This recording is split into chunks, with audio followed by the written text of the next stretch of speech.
I was 29 years old, and I was on a trip with my grandma to Portugal, which is where she was born. We were going to the tiny, tiny village in the mountains where she grew up. And I wanted to see where the family came from, and I wanted to meet my cousins for the first time. My grandma, and as we're sitting in my cousin's house, in this tiny, tiny remote Portuguese village, there's a knock on the door, and my grandma says, "It's for you." So to explain who this visitor is, I'll have to tell you a few things about my grandma. One thing is that she has asked me why I'm not married for each of my 29 years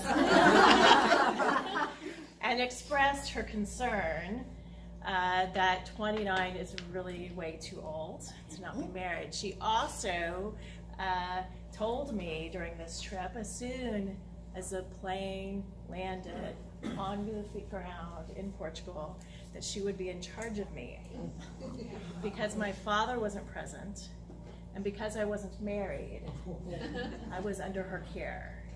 This included whether or not I would wear a sweater, how much I would eat, and if I would take a nap or not. She would let me know. I went to the door to see who could be looking for me in this remote Portuguese village, and it was my new boyfriend. He had come for our first date. And my grandmother said, "You will be walking around the village now." So I walked around the village with my new Portuguese boyfriend. And he was 17.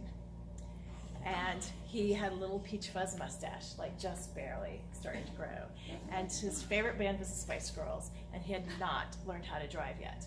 And I asked my grandma, I'm like, "Grandma, how did you pick this boy for me, this young, fine Portuguese gentleman?" And she said, "Well, he is the boy in the village who speaks English."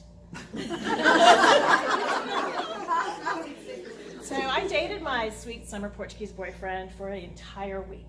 And we went for walks around the village, and he would show me all of the different parts. There was the half that had electricity and water, and the half that did not. And the half that did not had houses built of stone that were 100 years old, and people still lived there. It's a very remote, very tiny village. We went to the only bar in town, and we played foosball, and this was really something I had to deeply consider, because I grew up with a foosball table at my house. Should I beat this tiny, remote Portuguese village in front of his friends? And only my decision was impacted by the fact that I was not allowed to decide if I should wear my own sweater or not. And I was so mad at my grandma that I didn't have any worth as a human being, as a woman in this space. And I was so angry that I beat the hell out of Tomas foosball, and I think it still may have been a little mean, but it just is what I felt like I had to do. At the end of the week, I went on my last walk with Tomas, and I broke up with him. Tomas, I have to go back home. And my grandmother was very upset with me. And she still asked me for years after that, years later, we would call on the phone, and she'd say, "Carol, why did you break up with Tomas?"